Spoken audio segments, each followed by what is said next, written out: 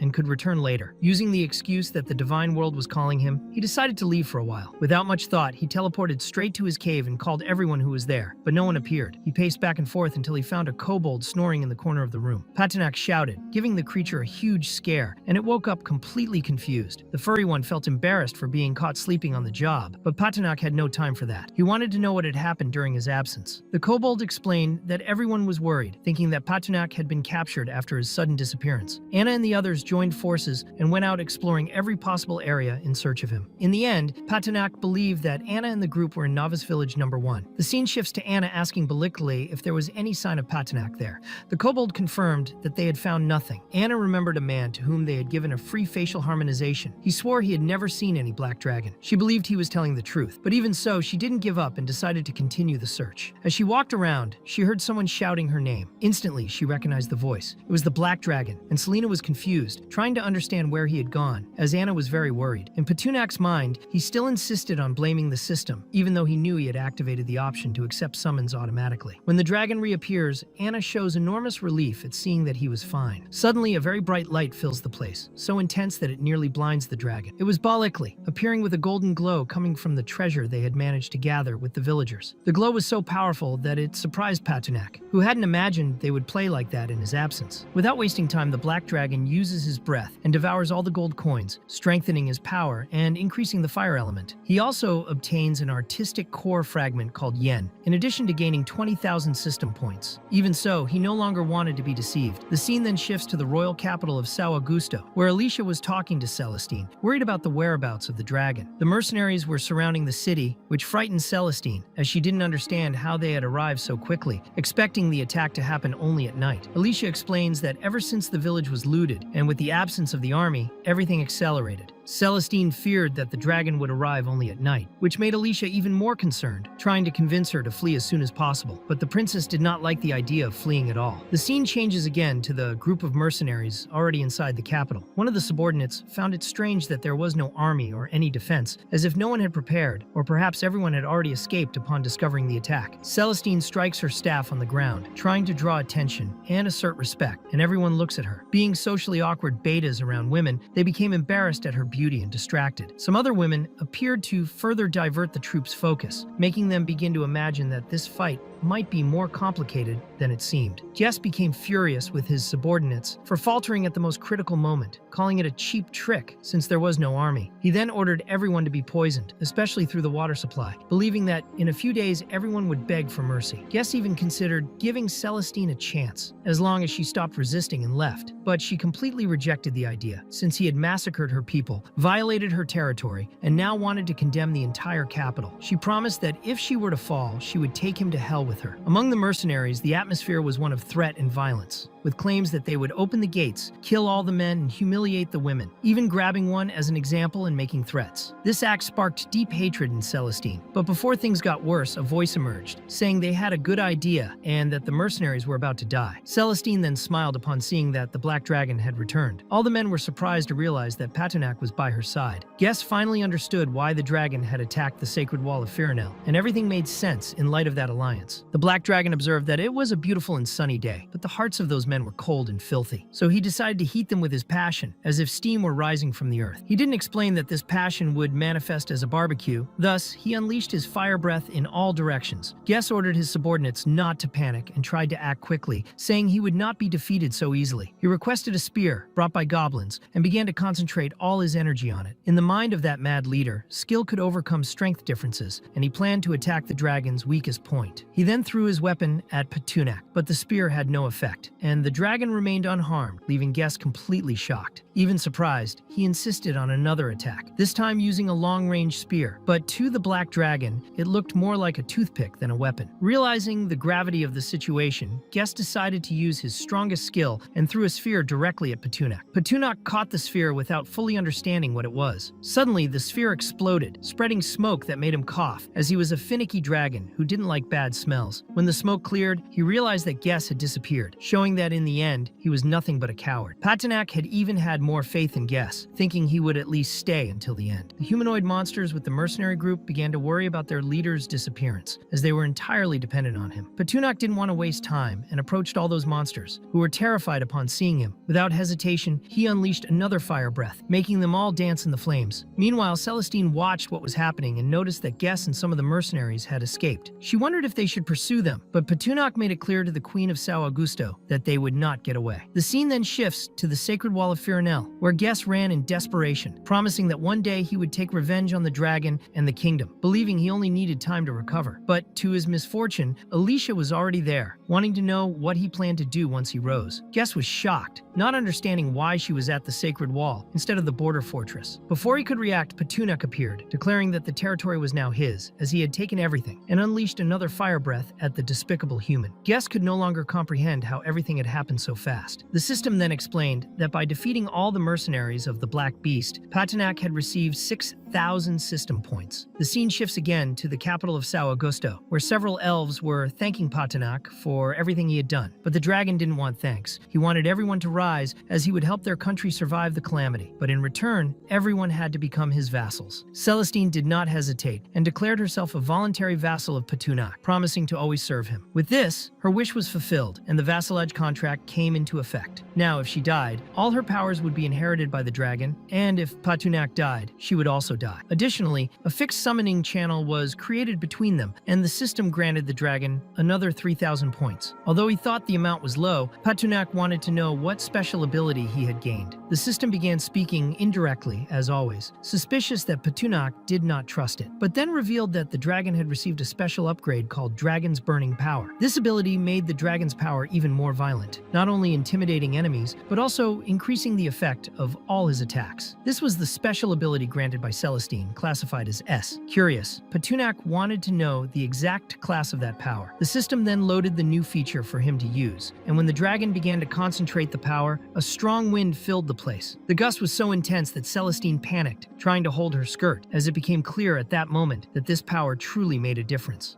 At that moment, Petunak apologized for not being able to control himself. He thought that the fluffy creature's ability was really useful, which is why he hadn't intervened more harshly. Celestine asked if the black dragon was going to leave. He had thought about leaving, but said he still had some tasks to complete. Hearing this, Celestine became excited. Knowing he would stay a little longer thrilled her. The dragon then asked if there were 6 witches in the region. He was looking for those who could heal. Alicia joined the conversation, saying there was Kaguya, a mysterious witch who lived in the 3rd fortress. But there was a problem. She had always been careless, and after the war, no one knew where she was. Still, Alicia suggested that the dragon stay for a few days while they searched for her. Petunak accepted the idea, and Celestine promised to find a place where he could stay. The scene shifted to Celestine's room. She was thinking about the black dragon and how heroic he was. Alicia knocked on the door and entered, surprised to see Her Highness trying to sleep. Celestine feared the mercenaries had returned, but it was nothing like that. Alicia wanted to talk about the dragon. She noticed that Celestine sighed over him. The princess was embarrassed, but eventually confessed that she wanted to be with the dragon. Alicia suggested she take action, but Celestine didn't want to seduce someone she saw as a god. To Alicia, that sounded like an excuse. She thought Her Highness wanted the dragon to leave out of fear of acting. Even so,